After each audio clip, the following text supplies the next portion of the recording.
train d'étudier la fin de temps. Et vous savez, il y a beaucoup de controverses, ou pas de controverses, je dirais beaucoup. Il y a diverses opinions en ce qui concerne la période de la tribulation, la fin des temps. Et principalement, premièrement, c'est parce que c'est la prophétie. Amen. C'est la prophétie. Maintenant, il y a un principe très important que nous devons déjà établir en partant. Si nous n'établissons pas ce principe, nous pouvons tomber dans les erreurs d'interprétation des prophéties. Et le principe, c'est celui-ci. Tu sais, il ne faut jamais, que tout le monde dise jamais, s'attarder dans les petits détails des prophéties. Il faut avoir la vision globale des prophéties. Parce qu'on peut se tromper dans les détails, mais il ne faut pas que les détails nous induisent dans les erreurs. Amen. Et le but de la prophétie, ce n'est pas de nous dire qui est l'antéchrist, ce n'est pas de nous dire qui est le faux prophète, ce n'est pas de nous dire qui est... il y a toujours des spéculations à ce sujet. Il y en a qui pensaient que l'antéchrist était George Bush. George Bush, il est passé. Il y en a qui pensaient que l'antéchrist, c'est Obama. Et là, c'est passé. Et on se donne toujours des idées sur l'antéchrist. Bon. C'est pas ça le but de la prophétie. Le but de la prophétie, c'est quoi? Le but de la prophétie, c'est que quand on voit les choses que Dieu a annoncées et on voit que ça arrive, ça confirme que la parole de Dieu est vraie. Et conséquemment, nous devons nous préparer pour son retour. Parce que c'est vrai. Ce n'est pas de nous donner des détails, ce n'est pas de nous dire la marque de la bête, c'est le vaccin Covid, c'est pas ça. C'est pas ça le but de la prophétie. Le but de la prophétie, c'est que quand nous voyons ces choses arriver, nous confirmons la parole de Dieu, ce qui nous donne une plus forte conviction pour nous préparer, parce que si cela est vrai, l'évangile est vrai, et si cela est vrai, le retour du Seigneur est certain, et si cela est certain, je suis aussi mieux de me préparer, parce que ça veut dire que l'enfer est aussi réel. Amen. Et c'est ça l'objectif vraiment de la prophétie. Ce n'est pas pour que nous puissions, non, c'est que nous puissions être le plus près possible. Et c'est pourquoi en toute lecture de la parole de Dieu, en toute tentative, en tout mouvement, en toute école de pensée, quand on commence à s'écarter du but principal de tout ceci, qui est le salut de l'homme, souvent on tombe dans des fausses doctrines et on dévie. On doit toujours, que tout le monde dise toujours avoir le salut en tête. Nous faisons tout ceci pour être sauvés. Ça, c'est la finalité de tout, là. Tu peux manquer tout. Tu peux te tromper sur l'antéchrist. Mais il faut que tu aies le plan du salut et que tu persévères jusqu'à la fin. Amen. Donc, c'est ça, ce sont là les quelques points à retenir quand on veut regarder les prophéties. Tout le monde va toujours se tromper sur les prophéties. On va toujours passer à côté d'une chose ou d'une autre. Et c'est pourquoi ce sont des prophéties.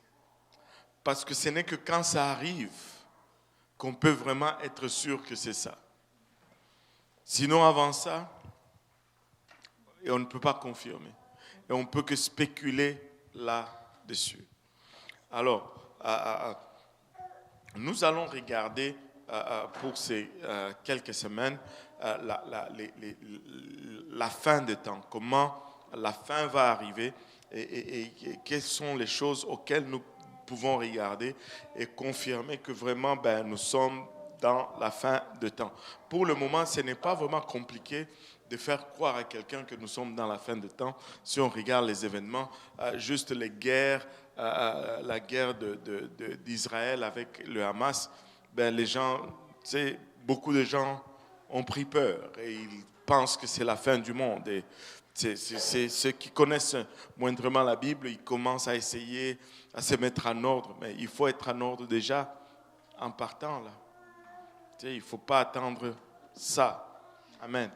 Bon, nous avions parlé de 6 points que nous allons regarder, 6 événements que nous allons regarder qui vont nous aider à comprendre la ligne de temps de la fin. Et est-ce qu'il y en a qui se rappellent de ces choses? Nous avions cité 6 points il y a 2 semaines. Bon, j'avoue qu'il y a 2 semaines. Michael n'était même pas là, mais il sait. Mais parle de quelqu'un d'intelligent. Oui, vas-y. Là, tu donnes la réponse, tu te poses la question. Ça, c'est malin. Hein? Tu réponds à une question par une question. Et là, tu veux maintenant que le prof te donne la bonne réponse. Aïe, aïe, aïe, aïe, aïe, aïe, aïe. Bon, qui va m'en donner? Oui. Je vais essayer. Est-ce que dans les points, il y a... Mais là, tu fais la même chose que Michael. Il ne faut pas me poser des questions. Moi, je cherche des réponses et non des questions. Les points, non? Oui, les points, non. Voilà. Donc, la tribulation. La tribulation. La bataille d'Armageddon. Bon, pas vraiment. Ah oui, quand Satan, il est lié là pendant... Bon, ok, qu'elle essaye un peu, aide un peu ta sœur. Là. C'est ce que tu voulais dire aussi? L'Armageddon? Ah, quelle note? Ah, tu prenais des notes? Mince. Bon, voilà pour que s'il faut faire. Donne maintenant, tu donnes-nous la leçon. Donc, il faut prendre des notes. Hein? Vous voyez, non? Hein? Les signes, l'enlèvement, la grande tribulation, le millénaire, le jugement du grand trône blanc et l'éternité. Voilà. Hein? Quand on prend des notes, c'est ça que ça fait. Il faut prendre les notes. Amen. Et ce sont des points que quand on le regarde, ça nous aide à mieux comprendre les événements de la fin. Ça nous aide à mieux comprendre comment les choses vont se dérouler. Et nous avions développé un acronyme parce qu'on avait fait ça dans une leçon sur la fin de temps qu'on a fait le mercredi et même le dimanche de fois. Nous avions dit que les signes arrivent maintenant. Nous voyons les signes maintenant. L'enlèvement, c'est pour bientôt. La tribulation dure 7 ans. Et le millénaire dure 1000 ans. Et au jugement du grand trône, c'est la fin. Et après la fin, nous rentrons dans l'éternité qui va durer à jamais. Facile à retenir. Les signes, maintenant, l'enlèvement, bientôt, la tribulation, 7 ans, le millénaire, 1000 ans, tout ça c'est par rapport au temps. Et le jugement du grand trône, c'est la fin. Et après, nous rentrons dans l'éternité qui va durer à jamais. Alléluia. Et donc, quand nous regardons ces événements, ça devient facile de démêler un peu ce qui se passe durant la fin des temps. Et pour le moment, nous sommes en train de voir les signes de la fin partout. Même les incrédules peuvent te dire que c'est la fin du monde.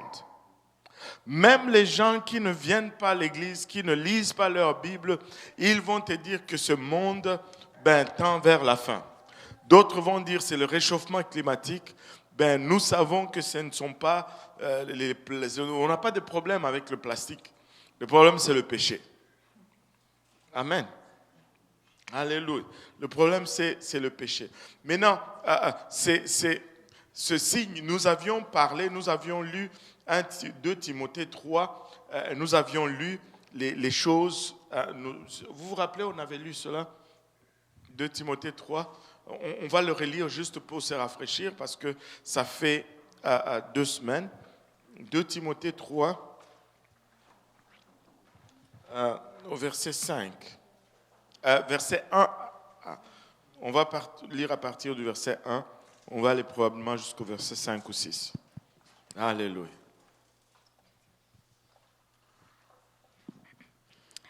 « 2 Timothée 3, 1 à 5. Sache que dans les derniers jours, il y aura des temps difficiles, car les hommes seront égoïstes, amis de l'argent, fanfarons, hautains, blasphémateurs, rebelles à leurs parents, ingrats, irréligieux, insensibles, déloyaux, calomniateurs, intempérants, cruels, ennemis des gens de bien, traîtres, emportés, enflés d'orgueil, aimant le plaisir plus que Dieu, ayant l'apparence de la piété, mais reniant ceux qui en fait la force. »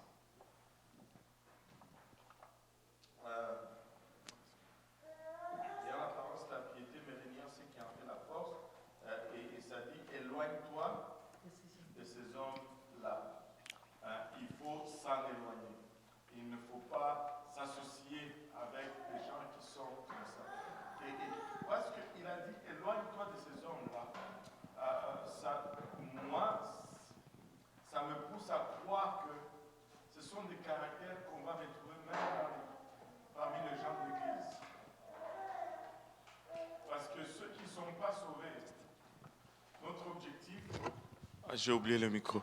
Notre objectif, c'est de les amener au Seigneur. Mais pas de les fuir. Mais ici, il nous dit, fuis ces gens-là. Éloigne-toi d'eux. Donc, c'est pourquoi la plus grande bataille de l'Église aujourd'hui, c'est vraiment cette situation-là. Sachez que dans le dernier jour, il y aura des temps difficiles. Si vous pensez que c'est difficile maintenant, ça va être encore plus difficile. Les gens pensent que ça va être mieux dans 5 ans. Non, ça va être pire dans 5 ans. Les gens pensent que les dirigeants qu'on a pour le moment sont mauvais. Les dirigeants qui vont venir vont être pires. Vous allez chercher Trudeau, vous allez vouloir Trudeau. Avez-vous déjà fait ce constat? Je ne sais pas si vous avez fait ce constat.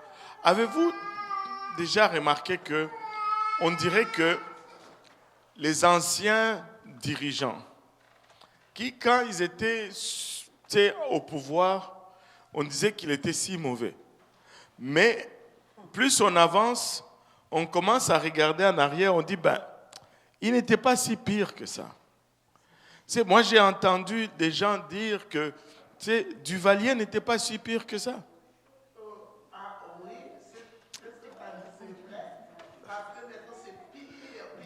Voilà. C'est ça. C'est juste que je voulais vous dire que...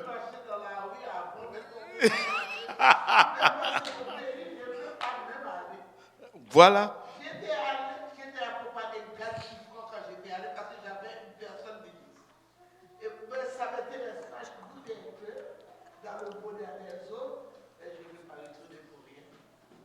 Tu sais, c'est parce que ça devient pire comme on avance. Ça ne s'améliore pas. Nous, au Congo, on avait Mobutu. Et on a pleuré du temps Mobutu. On s'est roulé à terre. Mais aujourd'hui, les gens regardent en arrière et disent, mais même le temps de Mobutu, c'était pas... Hein, au moins, on avait ceci. Au moins, c'est parce que ça devient pire. En France, on se plaignait du temps de Sarkozy. Ce n'est même pas loin, là. Mais aujourd'hui, on a Macron. On regrette Sarkozy.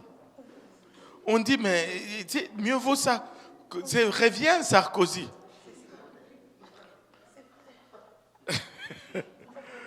C'est parce que, laissez-moi vous dire, ça ne va pas s'améliorer. La Bible nous dit qu'il y aura des temps difficiles, il y aura des temps difficiles. Car les hommes seront égoïstes, ça, je ne sais pas si on peut vraiment élaborer là-dessus. Et pour le Cameroun, on dirait quoi? Parce qu'on n'a rien connu d'autre. C'est parce que si c'est de Paul Biya, il est éternel.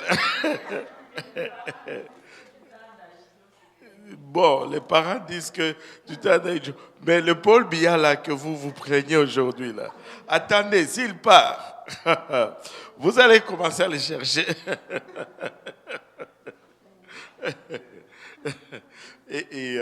Mais non, regardez, car les hommes seront égoïstes, amis de l'argent. Ça là, on avait élaboré un peu la fois dernière là. L'argent, aujourd'hui, ça fait mal parce que l'argent dicte tout.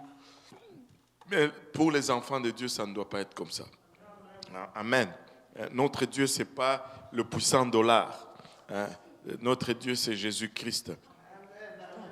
Les gens sont fanfarons, sont hautains, et ils sont vantards, ils se promènent. Tout le monde est fort, tout le monde se pense les meilleurs. Et ça, ce n'est pas comme ça. Ce n'est pas comme ça. Et blasphémateurs, on se moque carrément du Seigneur, rebelles à leurs parents. Et c'est de génération en génération ingrats. Oh boy, ça c'est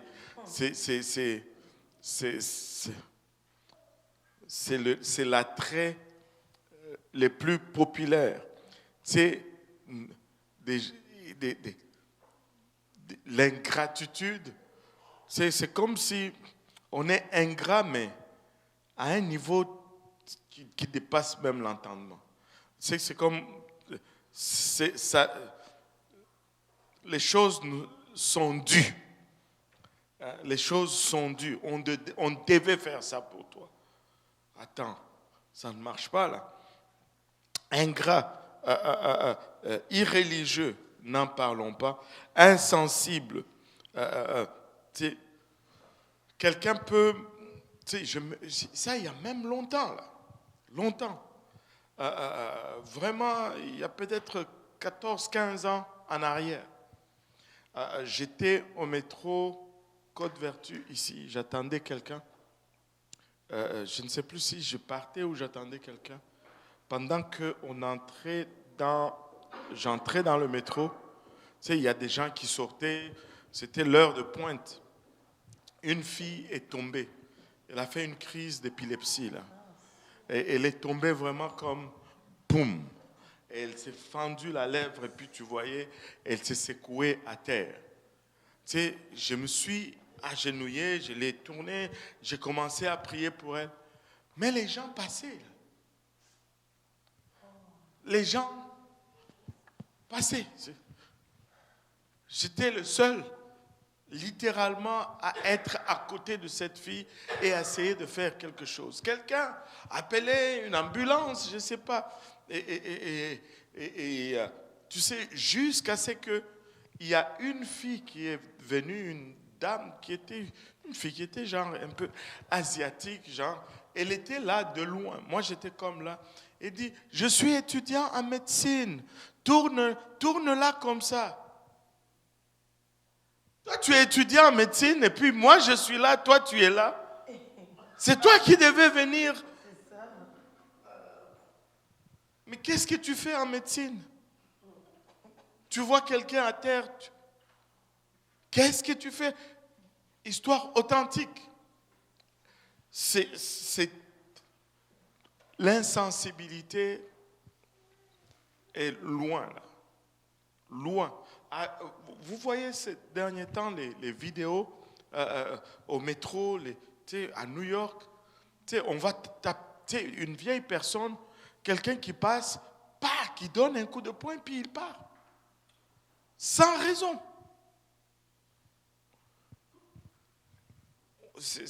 On est vraiment dans ce temps-là. C'est vraiment, les signes sont en train d'arriver juste aux yeux, aux vues et aux su de tous. Déloyaux, calomniateurs, oh my.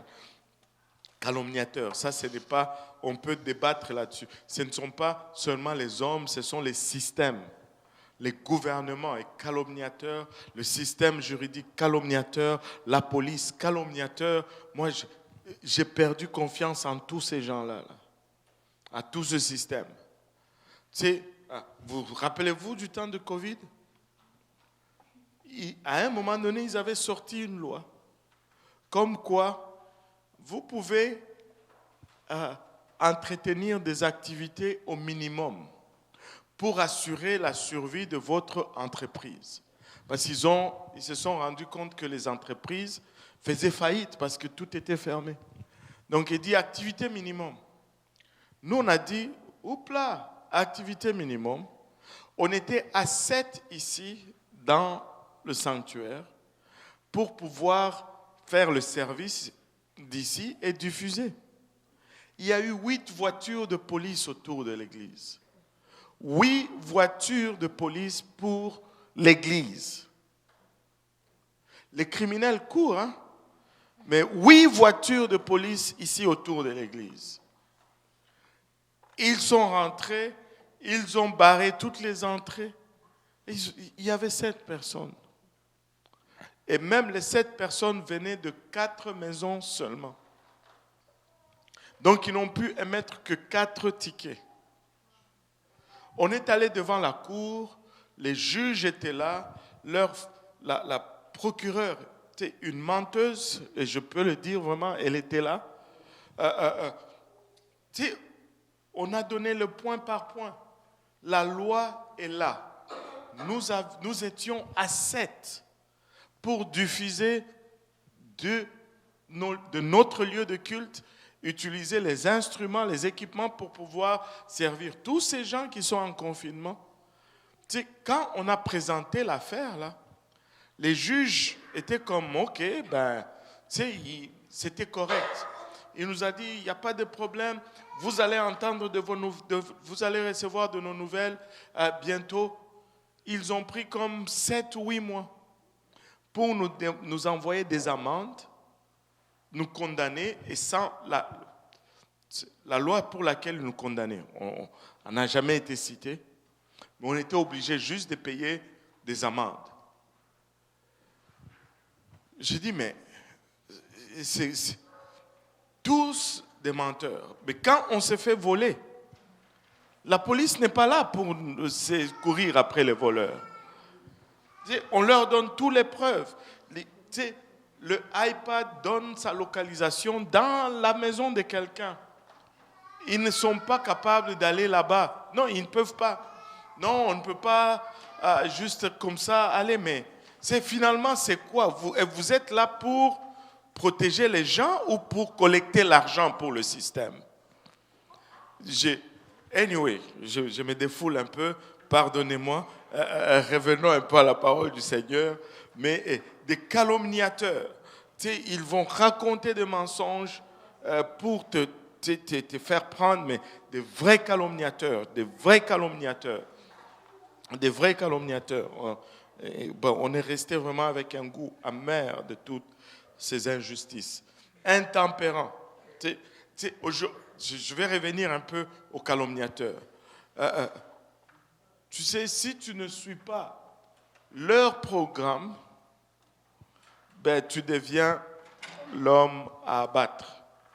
On va inventer toutes choses de mensonges à ton sujet.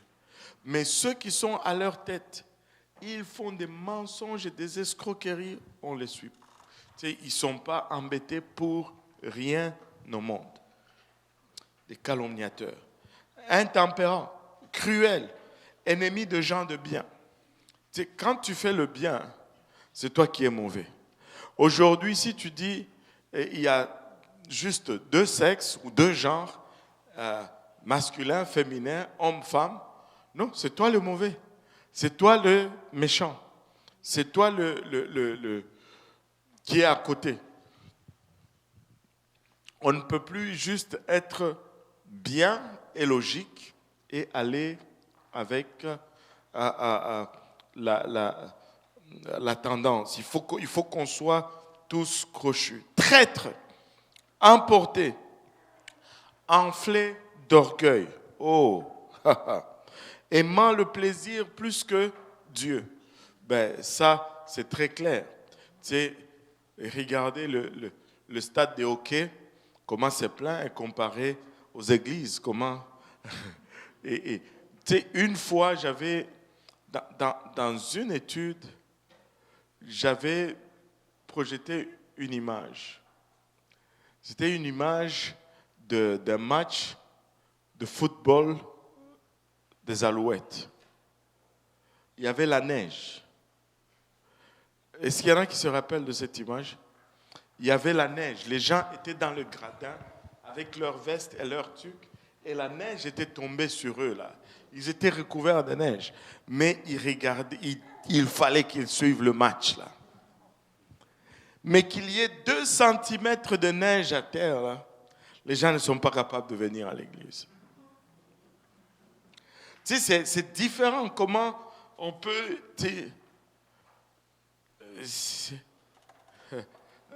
Comment on peut être si motivé quand c'est le plaisir, mais si démotivé quand c'est Dieu.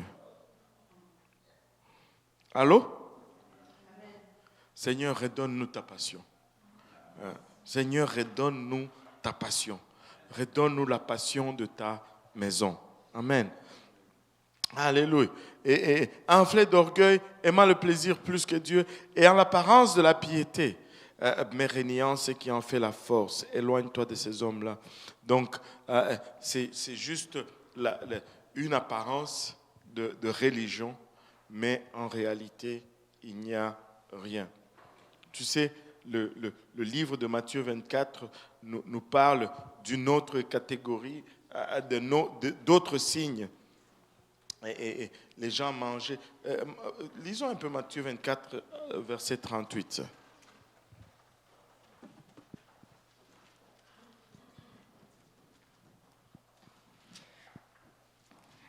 Matthieu 24, verset 38. Car dans les jours qui précèdent le déluge, les hommes mangeaient et buvaient, se mariaient et mariaient leurs enfants, jusqu'au jour où Noé entra dans l'arche, et ils se doutèrent de rien. Ils ne se doutèrent de rien. Continue. Jusqu'à ce que le déluge vint, il les emporta tous. Il en sera de même à l'avènement du Fils de l'homme. Il en sera de même à l'avènement du Fils de l'homme. Et il dit, les gens mangeaient. Tu sais, je ne sais plus si c'est le premier ou le deuxième ou le troisième. Savez-vous la cause de mortalité en Amérique du Nord pour le moment? L'obésité. C'est quoi? Premier, deuxième, troisième, je ne sais pas, ou cinquième. C'est là-haut, là. Parce qu'on mange tellement. On mange tellement. Même si vous reculez dans le temps, les gens ne mangeaient pas autant que nous mangeons maintenant. Et je vais vous raconter une petite histoire. Quand je suis arrivé ici au Canada, Kokumbo, l'étudiant noir. Est-ce qu'il y en a qui ont lu l'histoire de Kokumbo, l'étudiant noir? Bon, les vrais Africains ont lu cette histoire. Et je suis arrivé ici, il fallait se débrouiller. Vous êtes gâtés, hein? Vous avez vos parents ici. Oh, c'est difficile. Vous ne savez pas c'est quoi c'est difficile. Yeah.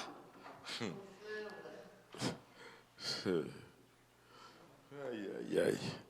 Donc, je devais me débrouiller. Amen. Je devais aller à l'école, mais je devais payer le loyer, je devais manger. Et des fois, je devais même envoyer un peu d'argent à mes parents au Congo. Donc, je devais travailler. Et un des travaux que j'ai eu, c'était... d'abord, j'ai commencé à travailler à la manufacture. Quand j'ai commencé à travailler à la manufacture, vous savez, le salaire minimum, c'était 5,90 à l'époque. 5,90. C'était le salaire minimum quand j'ai commencé à travailler à la manufacture. Et moi, quand je suis entré, à la manufacture où je suis entré, c'était $6 de l'heure. Et j'étais content parce que j'avais 10 sous de plus que le salaire minimum. Vous riez, mais regarde, c'était quelque chose. Et je me rappelle toujours de mon premier chèque. Mon premier chèque, c'était $192 et 87 sous, quelque chose comme ça. Et j'avais à peu près ça aux 2 semaines. À la semaine plutôt, pas aux 2 semaines, à la semaine.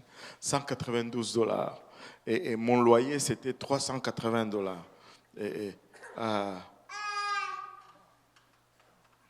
380.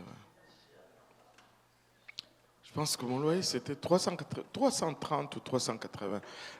Quelque part par là. Tu sais, maintenant, tu sais, quand je devais commencer à aller à l'école à temps plein, et j'ai parlé avec un des Italiens avec qui je travaillais à la manufacture, il m'a connecté à une salle de réception italienne. Et c'est la salle où on a fait le mariage à Sifa, Renaissance. Et j'ai commencé à travailler là-bas comme serveur. Et la première fois que je suis allé travailler là-bas, c'était un soir. J'arrive, on me dit, bon, on va faire ci, on va faire ça, Et le soir, c'était un samedi soir, le mariage commence. C'était un mariage italien. Et tu sais, leur menu, il y avait 7 services.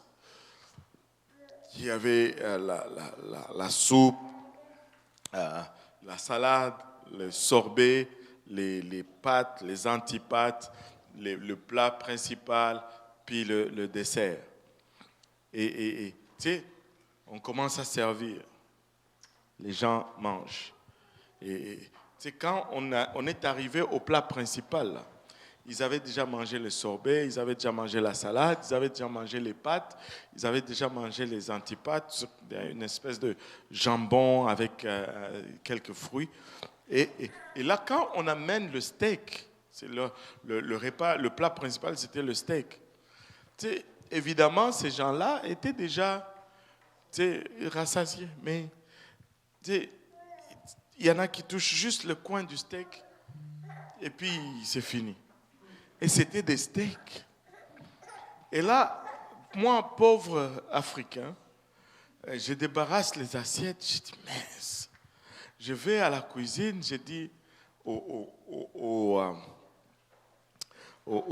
chef, j'ai dit, Joe, il s'appelait Giovanni, puis on l'appelait Joe. J'ai dit, Joe, où est-ce que je mets toute cette viande? Il m'a dit, à la poubelle. Écoutez, moi, j'étais convaincu qu'ils étaient en train de blaguer. Parce que dans ma tête, là, tu ne pouvais pas jeter autant de viande. Là. Je dis, Joe, arrête. Il dit, tu me fais perdre le temps. Parce que la cuisine là-bas, c'est stressant. Là. Tu sais, ils ont 3 salles à servir. C'est une salle après l'autre. Il dit, va à la poubelle. J'étais comme, mince. Là, je vais de façon nonchalante vers la poubelle. J'arrive là-bas, je vois le bac de poubelle plein de steaks. Ça, c'était mon premier choc. Les gens mangent. Et la même personne, on a jeté le steak. Hein. À minuit, on fait un buffet. On met les saucisses, la pizza, les pâtes. Ils vont encore se servir. Ils mangent un peu, on prend encore, on va jeter. Je suis devenu malade. Je suis sorti de là, je suis rentré à la maison. J'étais comme ça sur les lits. J'ai fait des insomnies ces jours-là. C'est combien de petits de mon quartier allaient être heureux avec ces poubelles de luxe là. C'était des morceaux de viande incroyables. Mais les gens mangent. Et ils mangent. Avez-vous remarqué? Est-ce qu'il y a quelqu'un qui a déjà... Connaissez-vous P9? Quand tu passes le boulevard industriel, tu vas vers le nord. Avez-vous remarqué le nombre de restaurants qu'il y a dans cette section-là? Tu vas voir au moins 4 ou 5 types de poulets. Poulet frit Kentucky, poulet au coq, poulet arabe, poulet quelque chose. Il y a toutes sortes de poulets dans cette section. Tellement de restaurants. Parce que manger, c'est devenu comme un sport favori dans ces derniers temps. On mange. On mange, on mange et on mange. Les gens buvaient avant. Tu sais, encore là, laissez-moi dire ceci. Manger, ce n'est pas un péché. Hein. Ne sortez pas ici et puis, oh non, moi, je ne veux plus toucher à la nourriture. Ce n'est pas ça. C'est que l'exagération, ce n'est plus ce que Dieu avait prévu que ce soit. Le concept de buffet. Tu payes et le but, c'est de manger le plus possible pour rentabiliser ton argent.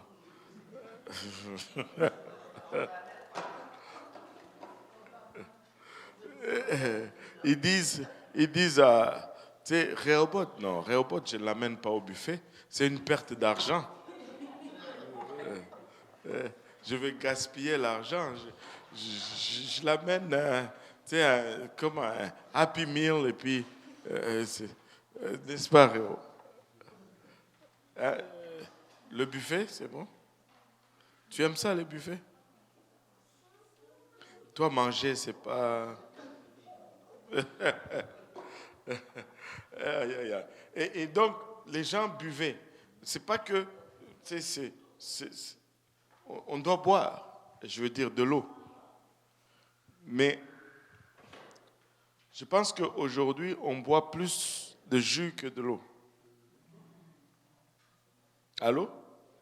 Ce n'est plus ce que Dieu avait prévu que ça soit. Il y a une distorsion dans tout ce que Dieu nous a donné. Tu sais, les boissons gazeuses, ça se vend tellement. Le Coke, ce sont des compagnies multimillionnaires. Pourquoi? Parce que les gens indulgent dans cela. Et il n'y en a pas une marque. Il y a plusieurs marques et elles sont toutes riches. Et c'est parce que les gens indulgent dans ça. Et se marier et marier leur enfant. Le mariage n'est pas un problème. Dieu veut qu'on se marie. Amen. Mais les gens se marient aujourd'hui, ils divorcent demain. Ils se marient aujourd'hui, il y en a même qui divorcent le même jour. Ça, c'est un cas qui est arrivé à Laval. J'ai lu un cas similaire il n'y a pas longtemps sur le Fox News. Il n'y a pas longtemps, j'ai lu un cas similaire. Le cas qui était arrivé à Laval, ça fait quand même un bon bout. Ils se marient, ils vont à la salle de réception pour célébrer. C'est la fête, et puis c'est le temps de couper le gâteau. On aime le temps de couper le gâteau, non? Et là, la routine ou la tradition, c'est que l'homme fait manger la fille et la fille fait manger l'homme. Bon, quand le monsieur voulait faire manger la fille, je ne sais pas comment le gâteau est tombé ou, tu sais, des fois, ils vont faire des espèces de blagues que moi, je n'aime pas du tout. Tu sais, au lieu de lui faire manger comme il faut, il va... Je dis, mais quelle stupidité à votre âge. Anyway, bon, pardonnez-moi si vous avez fait ça. Ça m'a échappé. C'est quand même, je ne sais pas, c'est un moment solennel, moi je pense. Tu sais, ce n'est pas le moment de faire des enfantillages comme, tu sais, là il amène le gâteau, puis en tout cas, je ne sais pas. Bon.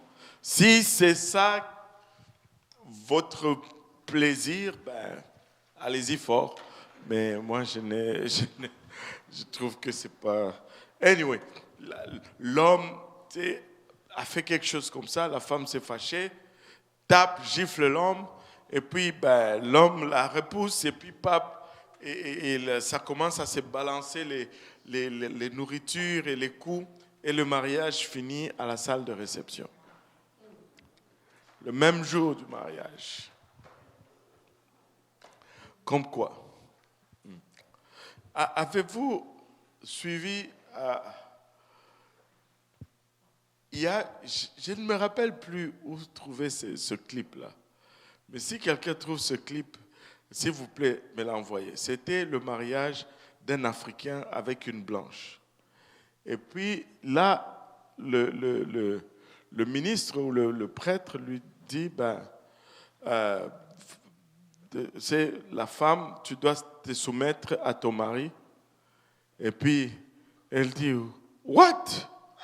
Non. Il y avait un truc comme ça. Elle n'était pas d'accord. Et ce n'est plus ce que Dieu a, on a tout tordu. Ce n'est plus ce que Dieu... Aujourd'hui, on veut se marier pour pouvoir dire que moi aussi, je me suis marié. Non, ce n'est pas ça. Ce n'est pas ça.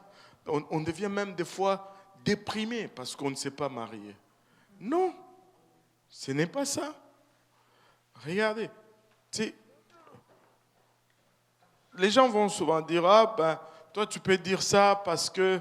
Non, ce n'est pas ça non plus. C'est que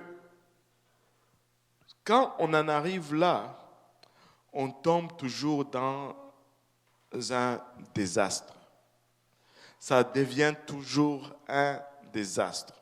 Les jeunes, écoutez-moi encore. Mieux vaut ne pas être marié qu'être mal marié. C'est mieux vaut tout seul avec Jésus que être avec... anyway. Seigneur, alléluia, amen, gloire à Dieu.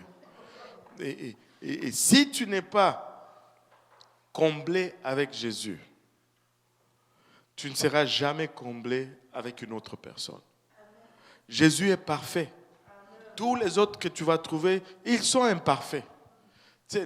Ne pense pas que tu vas être plus heureux avec cet imparfait que tu l'es avec le Seigneur. Et ne pense pas que c'est en entrant dans le mariage que tu vas être heureuse. Non, ou heureux. Si tu n'es pas déjà heureux en partant, tu ne le seras jamais là-dedans. Il faut que tu apportes la joie là-dedans. Il faut que tu apportes le bonheur là-dedans. Amen, n'est-ce pas, maman Jacqueline? Bon, alléluia. C'est réel. Vous voyez? C'est réel. Tu es tellement misérable. Tu penses qu'en te mariant, tu vas être heureuse? Oh! Alléluia, amen. Gloire à Dieu. On se donne rendez-vous dans 6 mois. Tu vas être encore plus misérable. Plus misérable. Sois heureux. Et c'est même... Il y a un peu de logique là-dedans. Je sais que je vais me faire ramasser pour avoir dit ça, mais ce n'est pas grave. Je suis déjà habitué à me faire ramasser. Et tu sais, il y a même une logique là-dedans. Si tu es heureux, tu vas attirer quelqu'un qui est aussi heureux. Si tu es joyeux, les gens qui ont la joie sont attirés à toi. Mais si tu es triste, amer, déprimé, regarde, tous ceux qui ont la joie de vivre là, ils te fuient. Ils ne veulent pas de cette détresse dans leur vie. Embrasse Jésus-Christ, sois le plus joyeux avec Jésus-Christ. Tu verras que toutes les autres choses vont être faciles. C'est comme ça. Anyway, sortons du mariage. C'était là. Et marier leurs enfants. Et on voit ces choses aujourd'hui. Ça, le Seigneur dit que comme c'était du temps de Noé, il en sera ainsi au temps de l'avènement du Fils de l'homme. Donc quand on voit ces choses qui arrivaient du temps de Noé, on voit que ça arrive ici, on se dit aussi sûr que le déluge est venu comme il a dit, aussi sûr le retour du Seigneur va arriver comme il a dit. Parce que quand on disait que le déluge va venir, personne ne le croyait. Mais quand on dit aujourd'hui aussi, Jésus retourne, il y a des gens qui ne le croient pas. Laissez-moi vous dire, Jésus revient bientôt. Et c'est notre responsabilité que de nous apprêter. Des guerres et des bruits de guerre, des rebelles à leur parlant, des tremblements de terre en divers lieux. L'histoire des tremblements de terre, là, les gens vont dire toujours que il y a toujours eu des tremblements de terre, blablabla. Bla, bla, bla. Certains vont pousser même à dire que c'est parce que dans le temps, il n'y avait pas de données qu'on prélevait, qu'on gardait, blablabla. Ok, c'est beau tout ça. Et ce n'est pas compliqué, vous pouvez le faire même vous-même ce soir même. Vous pouvez aller sur Internet et vous allez taper tremblement de terre. Il y a des sites qui enregistrent les tremblements de terre depuis qu'ils ont été capables. Et tu vas voir que depuis le temps qu'ils ont été capables d'enregistrer les tremblements de terre, jusqu'à maintenant, la courbe monte. Non seulement il y a de plus en plus de tremblements de terre, mais les tremblements de terre sont de plus en plus intenses. Non seulement c'est plus fréquent, mais aussi c'est plus intense ou c'est plus fort. Et comme Paul égalise cela ou nous fait comprendre que la fin du monde va venir comme les douleurs de l'enfantement. Et quand on regarde les tremblements de terre, c'est exactement, quand une maman va accoucher là, c'est comme un tremblement de terre qui secoue son ventre là. C'est les contractions. Il y en a qui vont souffrir bientôt. Oh, il y en a deux, je n'ai pas vu l'autre. Aïe, aïe, aïe. Bon, maintenant, laissez-moi vous dire ceci.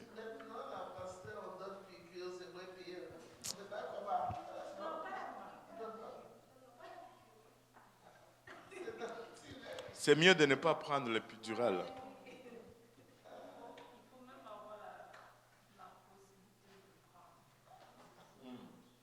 Aussi, ouais, c'est ça. Tu peux le prendre que dans un certain temps. Là, ça a passé un certain temps.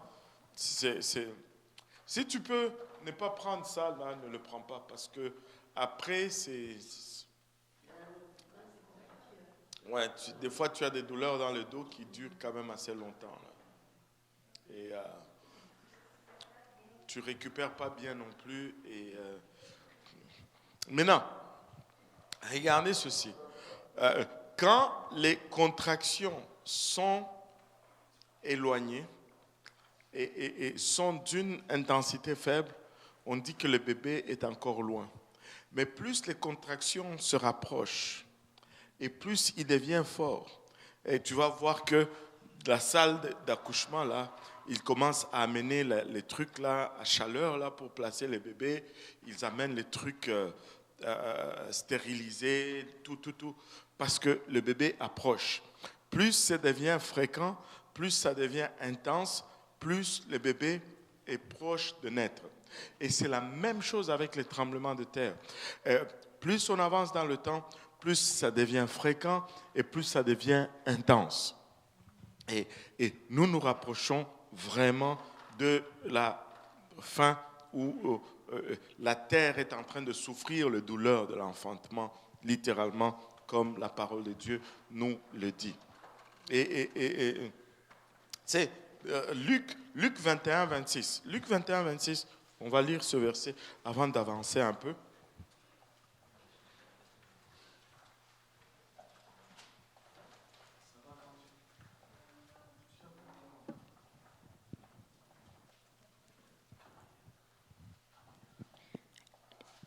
Luc 21, 26. Les hommes rendant l'âme de terreur dans l'attente de ce qui surviendra pour la terre, car les puissances des cieux seront ébranlées. Les hommes rendant l'âme de terreur. Et s'il y a un temps où nous vivons dans la terreur, c'est maintenant. Nous avons même un mot qui n'était pas courant dans notre vocabulaire dans les années 80, ni même les années 90, le terrorisme. C'est nouveau. L'exploitation de la terreur, c'est nouveau. Et il y a plusieurs formes de terrorisme. Amen. Et aujourd'hui, savez-vous, il y a des gens, on en entend parler de moins en moins, Je pense que c'était en Angleterre. Il y a toute une famille. Ils se sont suicidés à la maison parce qu'ils avaient peur de la fin du monde et du changement climatique du changement. Est-ce qu'il y en a qui ont entendu parler de cela? Ou je suis le seul qui écoute les nouvelles bizarres comme ça? Il y a au moins Esther qui a entendu cela. Personne d'autre n'a. Oui, Jonathan aussi.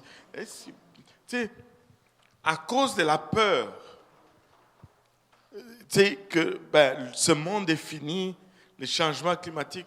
Tu sais, la dame là, aux États-Unis, elle s'appelle comment? Elle disait que, il nous reste 6 ans, et puis la terre ne sera plus. Quel est sénateur là, une espagnole là? Elle dit n'importe quoi là. Et aussi, c'est quoi son nom encore? Ocasio-Cortez. Elle dit, en tout cas, quand on commence à élire même des gens comme ça, c'est qu'on a déjà un problème. On a déjà un problème. Que quelqu'un comme ça pose sa candidature et puis les gens les votent. On a un problème. Il dit, le monde va finir dans quoi? Dans 6 ans, c'est fini. Bon, en tout cas. Mais il y a des gens qui le prennent au sérieux et qui littéralement mettent fin à leur vie à cause de la peur de ce qui est à venir. Quand ils vous décrivent le changement, les niveaux de l'eau vont monter, la chaleur va devenir accablante, et toutes ces choses. Bon. La Bible nous dit déjà que, regardez, que tout va brûler. La terre ici, là, elle va brûler. La voie pour échapper, ce n'est pas utiliser les plastiques, là. La voie pour y échapper, c'est d'obéir à l'Évangile et se repentir de ses péchés, se faire baptiser au nom de Jésus-Christ et mener une vie de sanctification jusqu'à ce que le Seigneur retourne. Amen. Maintenant, regardons un peu, ça ce sont les signes qui arrivent maintenant. Après les signes, c'est la grande tribulation. Maintenant, en ce qui concerne la grande tribulation, il y a toujours ces débats. Est-ce que l'Église va être enlevée avant, pendant ou après la grande tribulation? J'ai écouté un de nos anciens qui prêchait, et dans sa prédication, il a dit quelque chose qui m'a frappé. Il a dit, il y en a qui sont les pre-trib, c'est-à-dire avant. Il y en a qui sont les milieu de la tribulation. Il y en a qui sont post-trib, après la tribulation. Il dit, moi je ne sais pas, mais moi je veux juste partir avec le premier train qui part d'ici. Au final, là, que ça soit que ce soit mid ou post, tu dois juste être prêt à partir là. C'est la chose la plus importante. Quand le train part là, il faut que je parte. Quand l'avion décolle, il faut que je sois là dedans. Il ne faut pas que je fasse comme le pasteur Fazalori. Et il nous a raconté une histoire, je ne sais pas si c'est ici ou c'est pendant qu'on mangeait, et il aime tellement les avions. Alors, il aime vraiment les avions, je pense que pire que moi. Et qu'un jour, il devait voyager. Il est allé à l'aéroport. C'est pendant la prédication qu'il a... Oui, voilà. Il est allé à l'aéroport pour voyager. Et il dit, mon vol décolle dans autant d'heures, je vais aller regarder les avions qui décollent. Et là, il regardait les avions qui décollent jusqu'à ce qu'il voit son avion décoller sans lui. Et c'est comme... c'est sérieux, là. il a une application. À chaque fois qu'on voit un avion, il sort son téléphone, il prend son application et l'application te dit c'est quel avion, quel type, quelle année, ça vient d'où et ça va où. Vraiment, je pensais que j'aimais les avions, mais moi je suis rien à côté de lui. Je ne suis pas encore rendu à ce niveau-là. Aïe, aïe, aïe. Donc, c'est ça. Donc, on veut juste prendre le premier avion qui part. On n'est pas d'accord, tant mieux. Mais prenons le premier avion qui part. Amen. Alléluia. Maintenant, pour comprendre l'Apocalypse, pour comprendre les temps de la fin, il y a quelque chose de très important qu'il faut comprendre. Il faut le lire, premièrement, en parallèle avec le livre de Daniel. Le livre de Daniel, c'est un peu comme une révélation de l'Apocalypse avant que le livre ne soit écrit. Et pendant que le livre de Daniel a été donné, ça a été donné pour décrire les événements de la fin, mais certains événements n'ont pas été complètement révélés. Et aujourd'hui, pendant qu'on priait, pendant qu'on chantait, on a chanté une chanson de révélation. On a chanté un chant dans lequel on disait révélation. C'était quoi encore là? Viens, esprit de révélation. Vous n'allez peut-être pas me croire, mais pendant qu'on chantait cela, Dieu m'a montré quelque chose à propos de la leçon d'aujourd'hui. Les gens ils disent toujours post, pre. Écoutez, moi je vois dans la parole de Dieu, la parole enseigne que l'enlèvement sera avant la tribulation. Et tous les signes indiquent que ça sera avant la tribulation. Et pendant qu'on chantait, le Seigneur m'a donné une autre révélation là-dessus. Lisons d'abord Daniel 9, à partir du verset 24 à 27. Ça, c'est Daniel, une prophétie lui est donnée.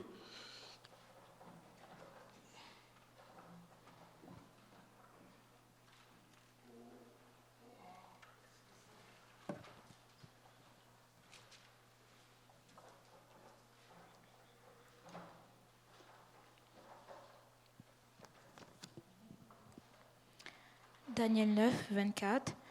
70 semaines ont été fixées sur ton peuple et sur ta ville sainte pour faire cesser les transgressions et mettre fin au péché, pour expier l'iniquité et amener la justice éternelle, pour sceller la vision et le prophète et pour oindre le Saint des Saints.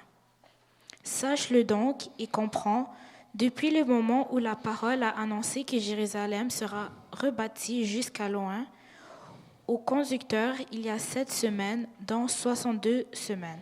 Les places et les fossés seront rétablis, mais en des temps fâcheux.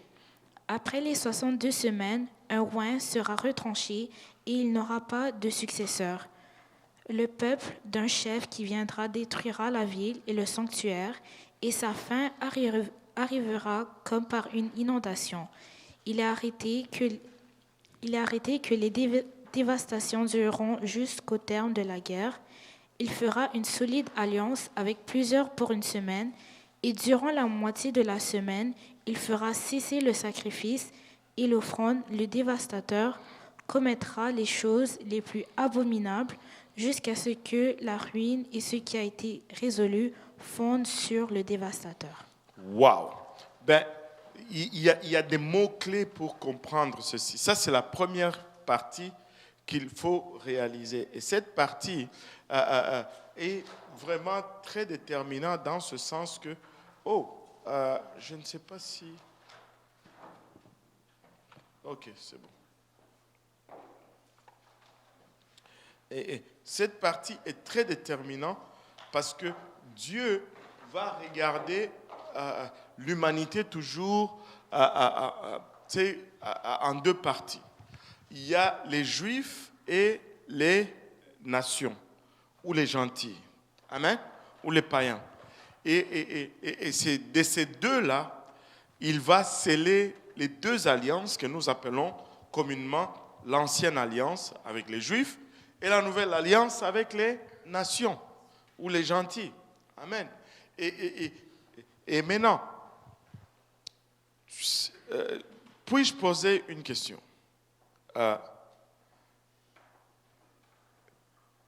Un homme a le droit de se marier combien de fois?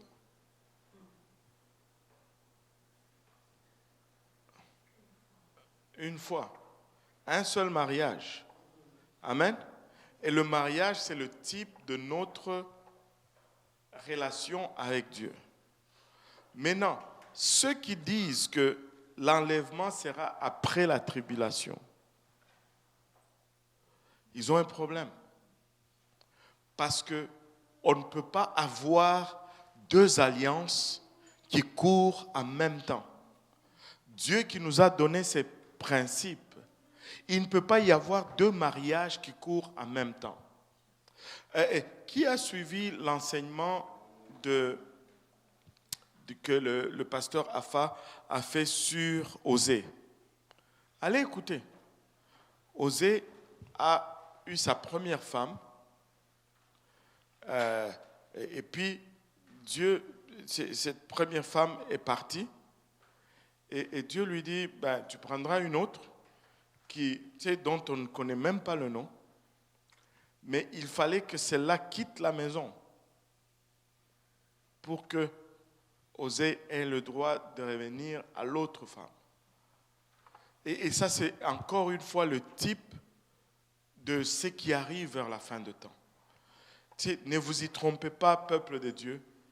Il ne peut pas y avoir deux alliances qui courent en même temps. Ça ne va pas arriver. C'est impossible. On ne peut pas avoir l'ancienne alliance en cours et puis la nouvelle alliance en cours. Ça ne marche pas. Pour que l'ancienne alliance, pour que la nouvelle alliance soit instituée, il fallait mettre fin à l'ancienne alliance. Et pour qu'on retourne à l'ancienne alliance, il faut que la nouvelle alliance finisse. Tu ne peux pas avoir la nouvelle alliance qui continue et l'ancienne alliance reprend. Jamais, impossible. Il ne peut pas y avoir deux alliances en même temps. Ça ne marche pas. Ça ne marche tout simplement pas. Ce n'est pas biblique. Ce n'est pas biblique. Tu n'as même pas besoin de faire des théologies, de regarder de petits détails, des prophéties. Tu vas te tromper et te perdre là-dedans. Reste avec tout d'abord l'image globale de ce que Dieu est en train de vouloir faire. Tu sais, tu peux te perdre dans les détails et manquer le point que Dieu est en train de vouloir donner. Maintenant, quand la prophétie est donnée ici, la Bible nous dit 70 semaines. 70 semaines ou 70 semaines. Qui connaît 70? Est-ce qu'il y en a qui connaissent 70? Tous les Belges ont levé la main. Et les Congolais. 70, en France, on ne dit pas 70. Ah bon, voilà. Il fallait qu'il y ait des gaufres quelque part ou des frites pour qu'on puisse avoir 70. Et quand je suis arrivé ici, la première fois qu'on m'a demandé de traduire, j'étais en train de traduire et puis Pasteur Graham, tu commences déjà à rire de moi. Pasteur Graham disait son témoignage et il était en train de prêcher. I came here in Montreal in 1974. Je suis venu ici à Montréal en 1974. Et puis je pouvais voir les yeux de tout le monde me regarder. Hein?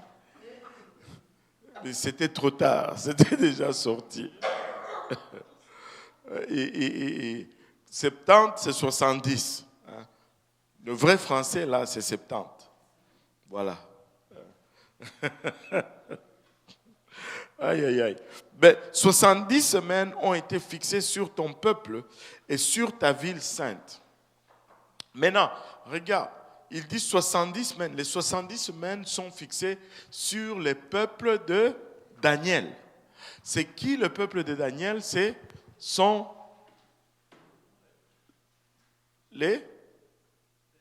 Les Juifs. Daniel était juif. Amen. Donc, ce temps, ces 70 semaines ne concernent que les Juifs. Ça ne nous concerne pas nous, ce n'est pas les païens, ce sont les Juifs. Donc il dit 70 semaines ont été fixées sur ton peuple et sur ta ville sainte. C'est quoi la ville sainte de Daniel? Jérusalem. Voilà. Et pour faire cesser les transgressions, et ils disent, Daniel, nous allons maintenant te donner le déroulement des dernières 70 semaines qui vont arriver sur ton peuple.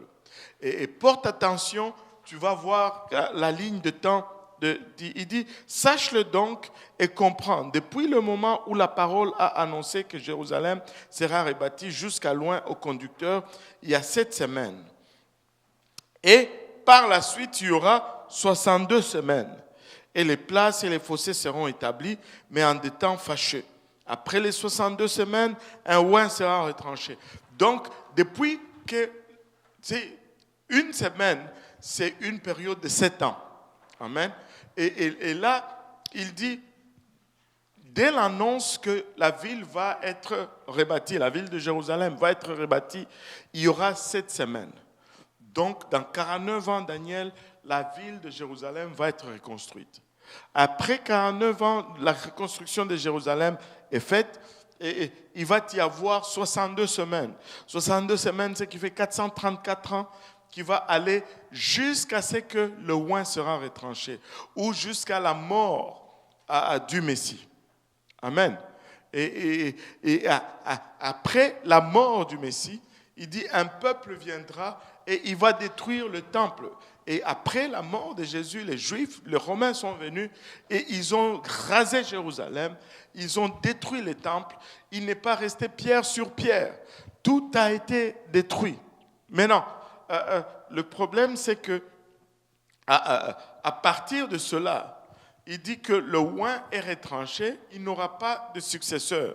À partir de ce temps-là, le temps de Daniel, le peuple de Daniel n'a plus existé comme peuple et leur alliance est coupée.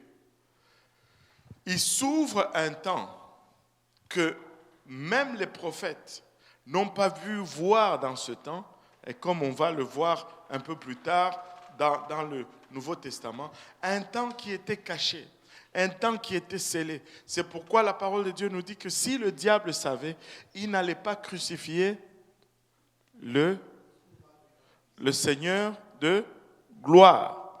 Amen. Donc, c'est le temps de l'Église.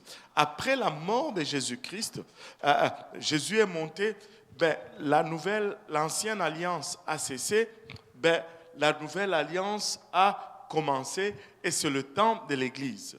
Et nous sommes encore dans le temps de l'Église. Nous ne sommes plus sous l'ancienne alliance. Dieu n'a pas 2 femmes en même temps. Israël est mis de côté. Maintenant, c'est l'Église. Et quand l'Église va être enlevée, c'est là qu'on va revenir sur Israël. Il y aura, parce que 7 semaines jusqu'à la reconstruction, plus 434 semaines jusqu'à l'enlèvement du oin, 7 plus 434, ça fait combien? Vous qui faites... Non, je vais dire 49, pas 7. 49 ans. 7 semaines, c'est 49 ans. 49 plus 434.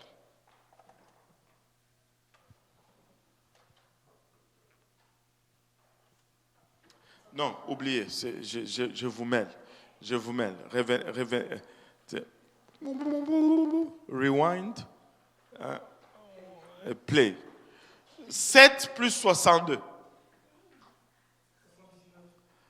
Non, 7 plus 69. 7 plus 62, 69. Amen. Il a dit combien de semaines sont décidées sur le peuple de Daniel? 70 semaines ont été fixées. Mais 7 plus 62, ça fait 69. Mais 70 moins 69, c'est 1.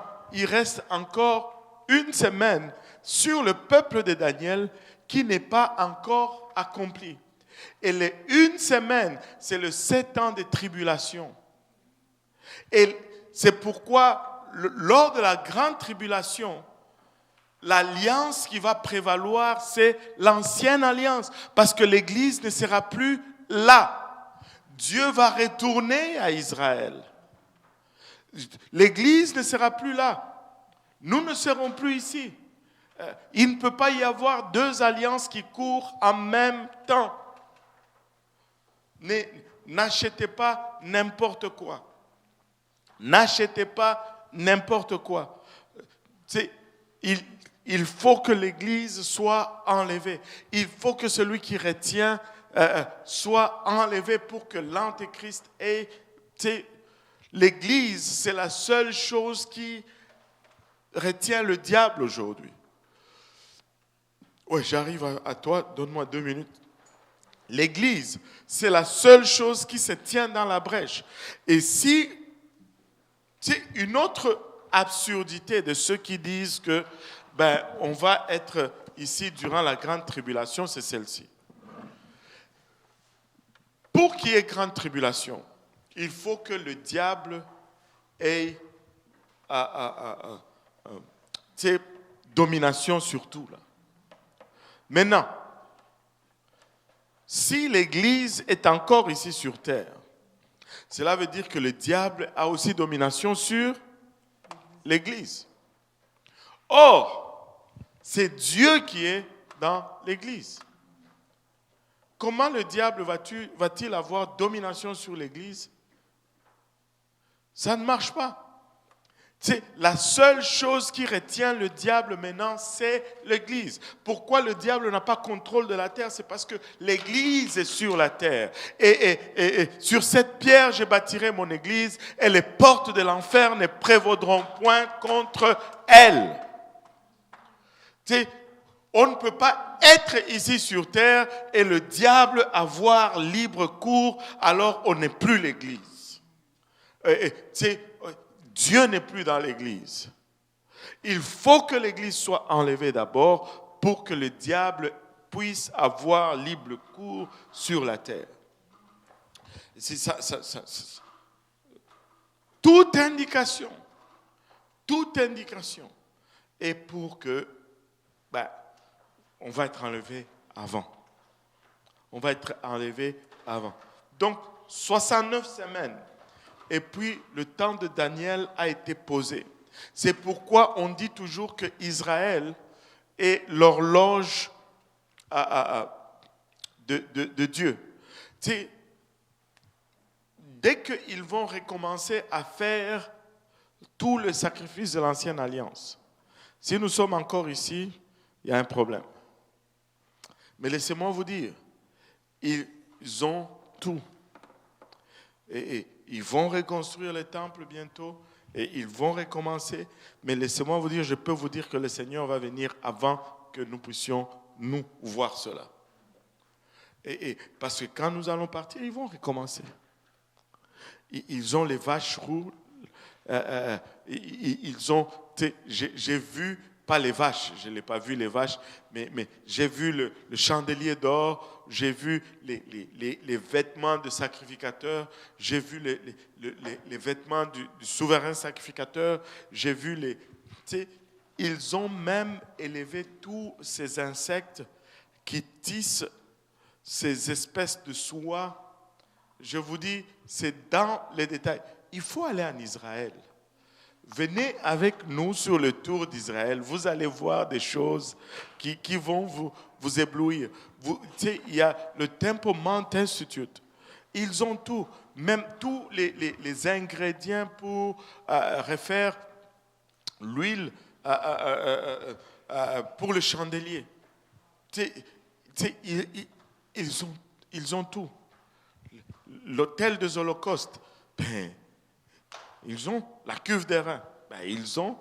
Et dernièrement, je pense que c'était l'année passée, ils ont fait voler 5 vaches parce qu'ils ont fait des croisements des vaches parce que pour faire le sacrifice d'expiation et instaurer le souverain sacrificateur, ça prend une vache de couleur rousse. Ils ont à peu près 5 vaches roux qui qualifient pour le sacrifice du temple. Ils ont des bases de données avec le code génétique. Ils ont identifié tous ceux qui ont... il y a un chromosome, ils appellent ça Kohanic chromosome, qui identifie qui serait un descendant de la lignée d'Aaron pour les... Ils ont déjà tout. Ils ont déjà tout. Et c'est pourquoi cette guerre devient plus critique, parce qu'on pense qu'avec cette guerre, et surtout Netanyahou, c'est quelqu'un qui est pro-Temple Mount Institute. Il est pour la restauration du culte de l'Ancien Testament. Anyway,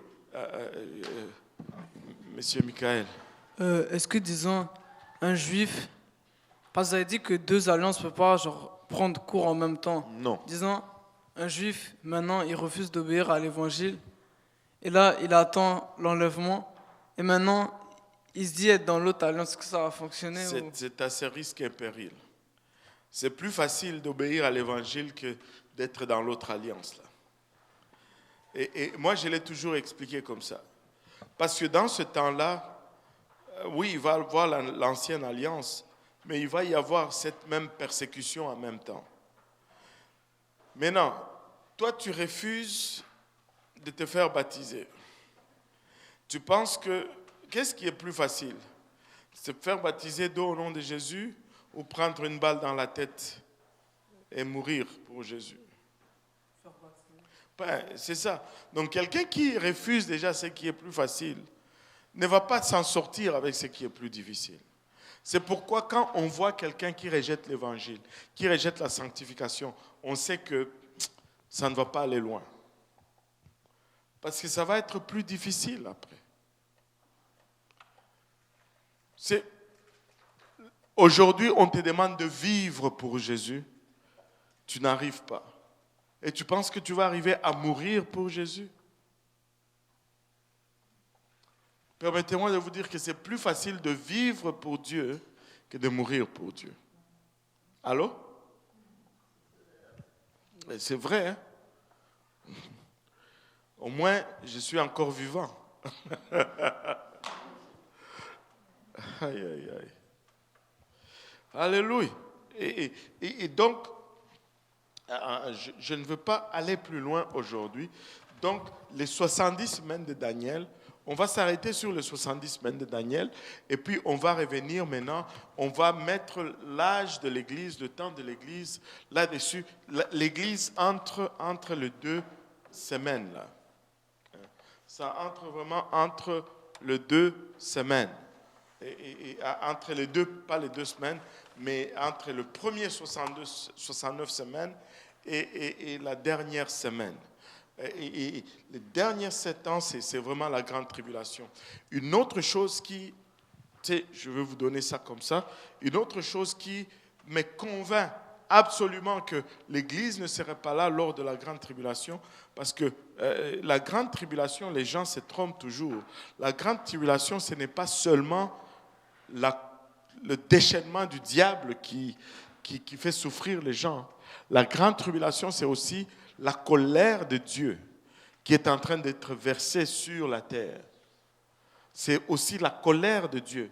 Maintenant, pourquoi Dieu va se fâcher contre ceux qui lui ont obéi? Dieu ne va pas déverser sa colère sur nous. Non. Et je peux vous donner un autre ingrédient, une autre référence.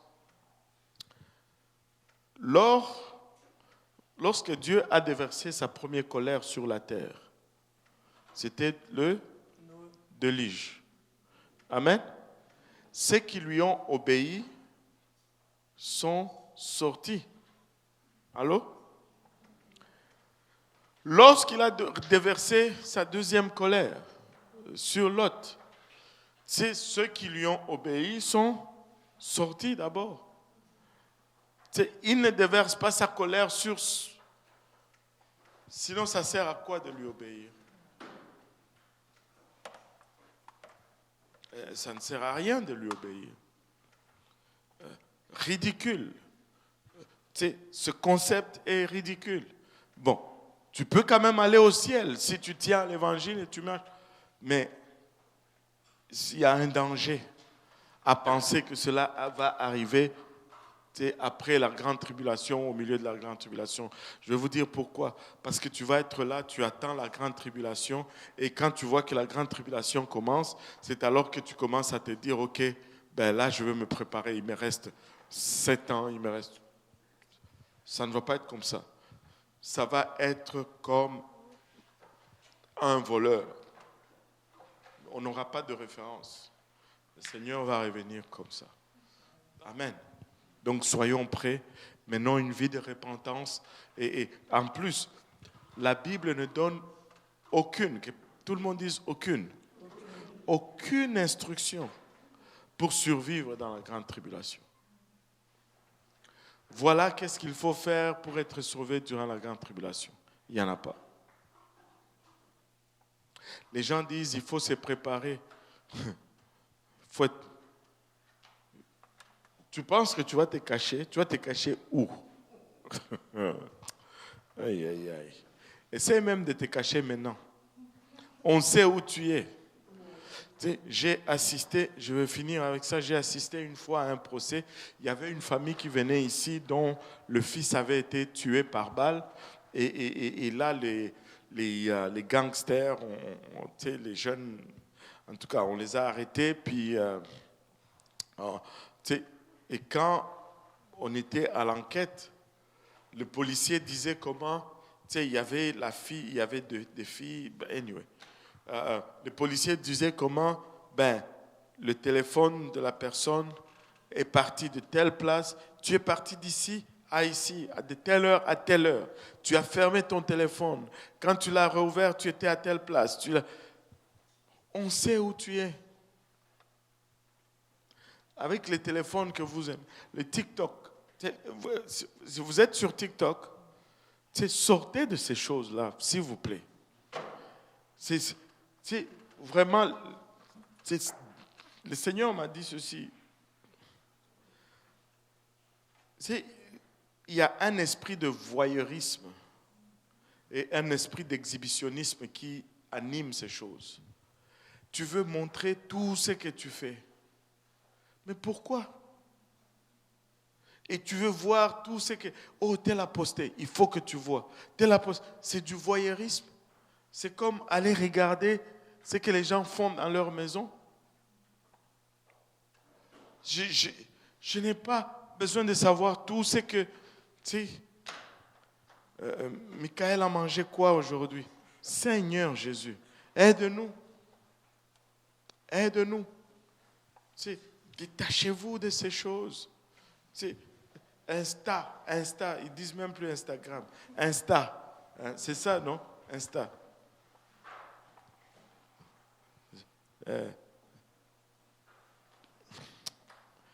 Anyway. Et l'escroquerie. Je sais que beaucoup de gens ne vont pas être d'accord avec moi, mais je vais le dire quand même. L'escroquerie a toujours été de nous faire croire qu'on va utiliser cela pour le royaume de Dieu. Mais quand on regarde les pertes qu'on fait là-dedans, les jeunes qu'on perd là-dedans, et les jeunes qu'on gagne de cela, faites les calculs. Est-ce que c'est un investissement qui en vaut la peine? Je ne sais pas. Est-ce que c'est vraiment un risque qui vaut la peine? Oui, on va gagner peut-être de temps en temps 2 ou 3 personnes, mais oui, est-ce que c'est vraiment rentable? Pour en gagner 2, 3, là, tu en as perdu combien?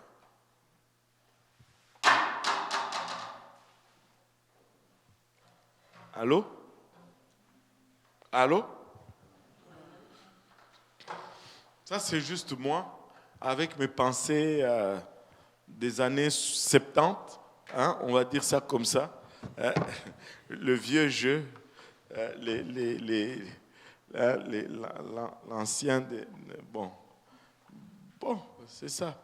Mais moi, je dois juste sonner l'avertissement, n'est-ce pas? Tout ce que je fais. Amen. Et tu fais. Tu fais pas. Mais tu ne vas pas dire qu'on ne m'a pas dit. Hein? Tu ne peux pas dire ça. On a dit. Amen. Alléluia. Est-ce qu'il y a encore des questions? Oui. Instagram? Ok.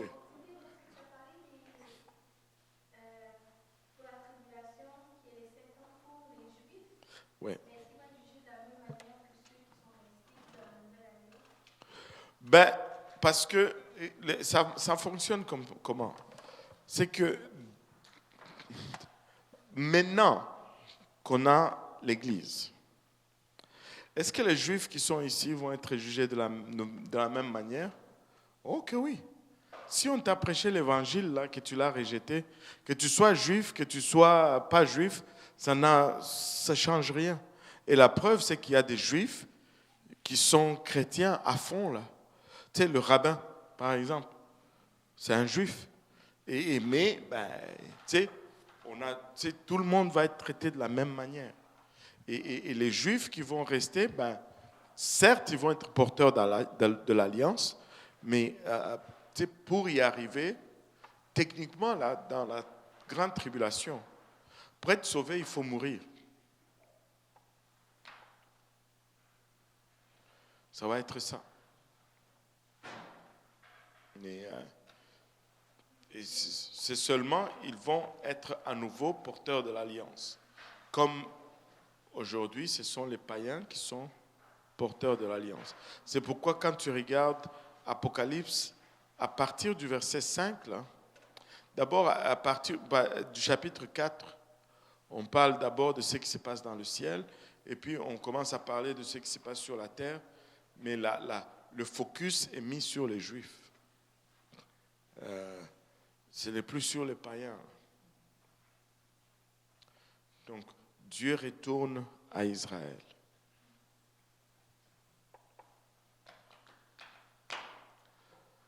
Amen. D'autres questions? Ou bien je peux aller dormir? Oui, Michael. C'est comme, disons, deux alliances peuvent pas aller genre les deux en même temps, mais genre disons les Juifs qui vont être sauvés après la tribulation. Durant la tribulation. Ouais. Oui. Ben, eux qui vont mourir pour Dieu, genre ils vont pas être dans la même alliance que l'Église. Donc comment ça se fait qu'ils vont pas aller genre, ils vont aller au ciel genre. Parce que sinon ça fait deux. La Bible ne dit pas qu'ils vont aller au ciel. La Bible nous dit qu'ils vont aller sur la Nouvelle Jérusalem, mais pas. Ils vont aller sur la nouvelle terre, mais pas au ciel. On va regarder vers la fin, où vont les morts, qui va où. Et dans l'éternité, il y a 3 places. Il y a la Nouvelle Jérusalem, qui était dans le ciel, mais qui va descendre sur la nouvelle terre. Il y aura une nouvelle terre parce que cette terre va être brûlée. La Nouvelle Jérusalem va descendre sur la nouvelle terre. Mais la Nouvelle Jérusalem à elle-même ne va pas être toute la nouvelle terre. Parce que ce sera la capitale de la nouvelle terre. Maintenant, dans la Nouvelle Jérusalem seront ceux qui sont l'épouses de Christ. Mais sur la nouvelle terre seront ceux qui sont les serviteurs de Christ. Et tous ceux qui ont été sauvés en dehors de l'Église vont être sur la nouvelle terre, mais pas dans la Nouvelle Jérusalem. Et donc il y a la Nouvelle Jérusalem, la nouvelle terre et le lac de feu. Ce sont les 3 destinations. Et nous avons l'opportunité d'avoir un demeure dans la Nouvelle Jérusalem. La Nouvelle Jérusalem, c'est une ville qui va descendre du ciel. Et on va le voir. Là, vous avez l'air de... C'est comme si j'ai parlé en chinois. Vous n'avez jamais vu ça dans la Bible? Je ne veux pas commencer à vous questionner là-dessus, là, mais je veux commencer, en tout cas, à regarder un peu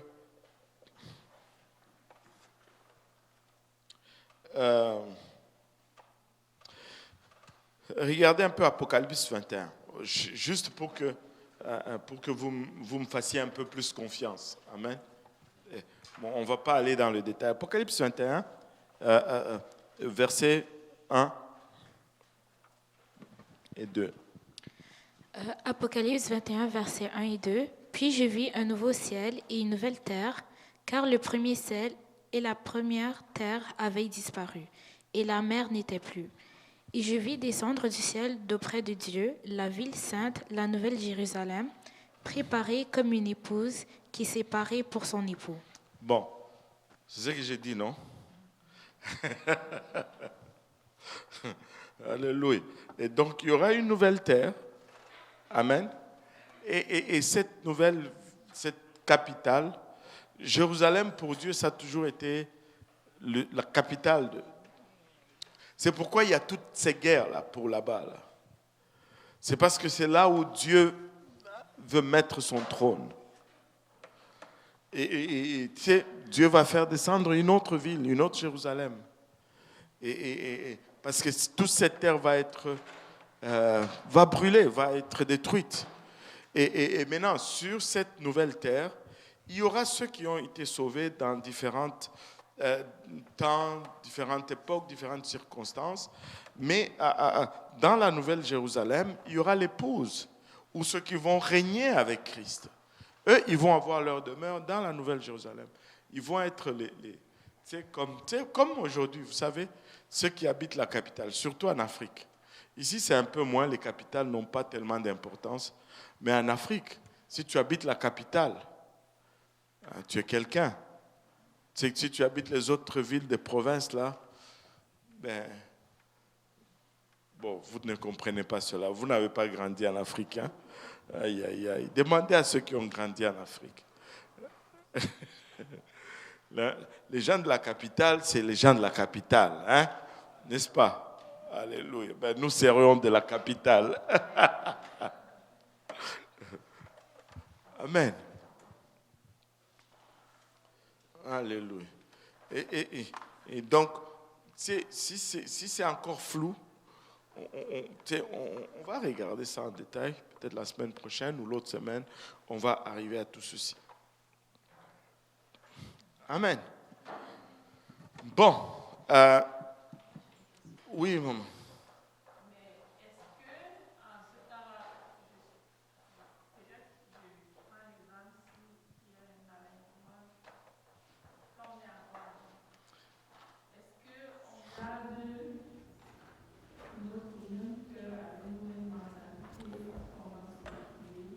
Non.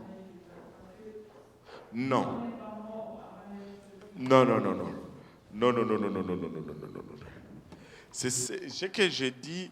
J'ai entendu un message qui m'a frappé encore. C'est le frère Billy Cole. Ça, c'était un prophète de Dieu. Et il dit ceci. Il dit, Dieu nous prépare pour devenir son épouse. Mais Dieu ne va jamais autoriser une épouse rebelle. C'est pourquoi nous allons voir des tribulations, des problèmes, des épreuves. C'est quand nous voyons des épreuves dans notre vie, Dieu est en train de nous travailler pour que nous puissions lui être totalement soumises, ou soumis, je devais dire. Et si Dieu voit qu'il y a la rébellion en toi, tu vas être hors de l'église. C'est quand on va aller au ciel, là, nos cœurs seront purifiés.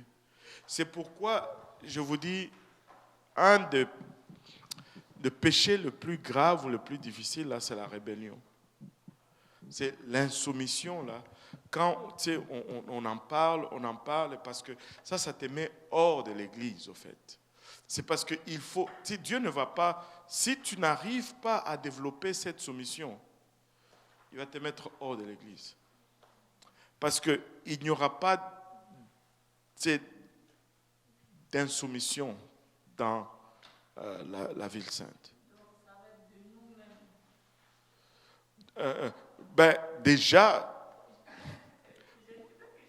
oui, je comprends ce que tu veux dire. Je vais te l'expliquer.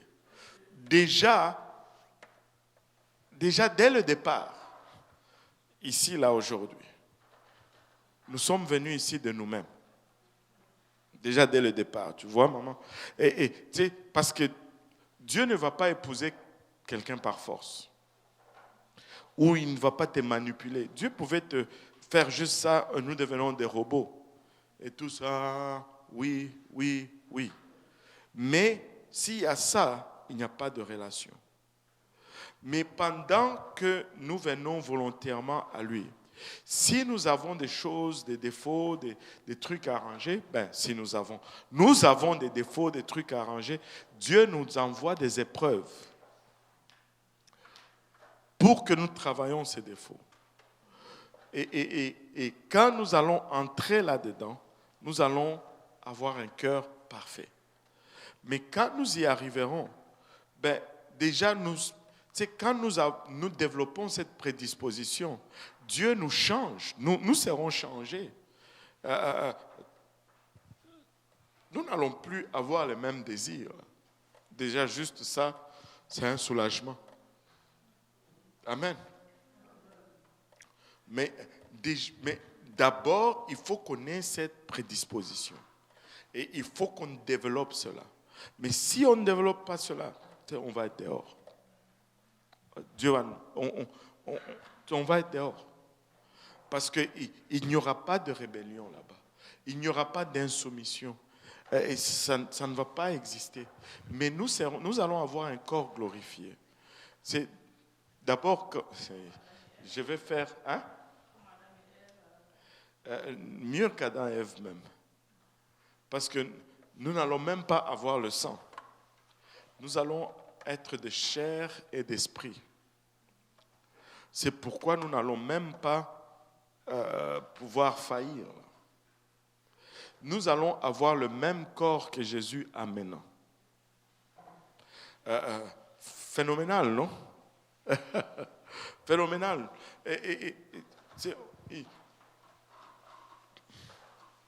Je ne sais pas comment expliquer parce que ça dépasse les mots que nous avons, mais nous allons avoir un corps glorifié. Déjà, un corps glorifié, ça fait, il y a beaucoup de choses qui sont déjà éliminées dans ce que j'ai comme problème. Je ne me fatigue point, je n'ai plus de désirs incontrôlés. Déjà, il y a un gros fardeau là qui est parti. Mais pendant que nous vivons, Dieu travaille nos cœurs et nous devons les laisser finir le travail qu'il fait. C'est un processus. Petit à petit, Dieu enlève des choses en nous. Et nous arrivons à cette place où nous lui sommes totalement prédisposés. Et écoutez, nous devons arriver à cette place où nous faisons confiance à Dieu. Nous lui faisons confiance et nous lui sommes totalement soumis. Et Dieu nous apprend à dépendre de lui, au fait. Des fois, le prédicateur qui l'a enseigné, il dit des fois, Dieu va nous émonder, c'est le mot qu'il a utilisé. Il va nous émonder. Des fois, nous allons penser que nous avons un problème, mais c'est Dieu qui est en train de tailler en nous pour nous permettre d'arriver à cette place où nous dépendons de lui. Mais il fait un travail en chacun de nous, de sorte que nous soyons prêts quand il nous prend. Et c'est pourquoi nous devons fuir la rébellion. Nous devons fuir l'insoumission. Parce que ça, là, ça ne va jamais entrer là-bas. Ça ne va jamais entrer. Ça ne va jamais entrer. Il n'y en aura pas au ciel. Il n'y en aura pas.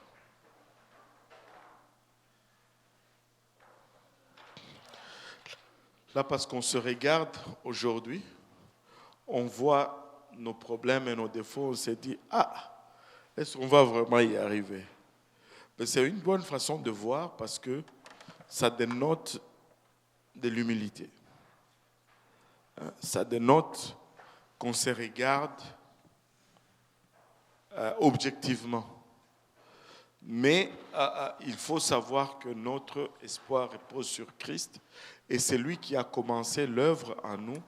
Il va le parfaire. Amen. Alléluia. Maintenant, j'ai peur de demander s'il y a d'autres questions. Est-ce qu'il y a d'autres?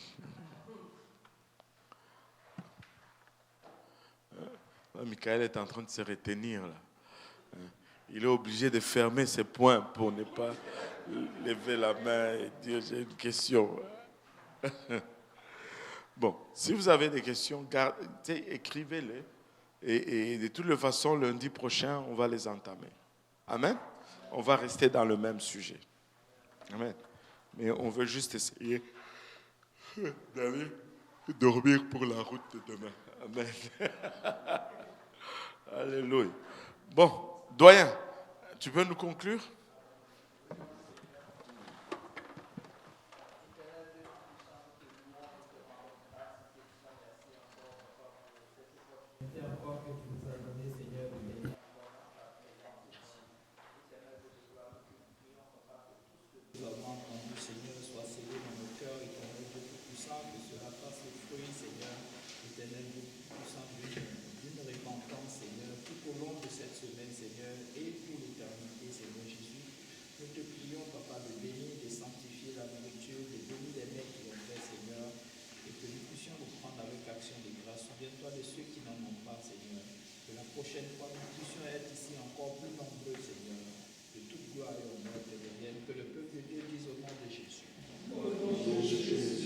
Alléluia. Va-toi nos mains pour le Seigneur juste pour un moment.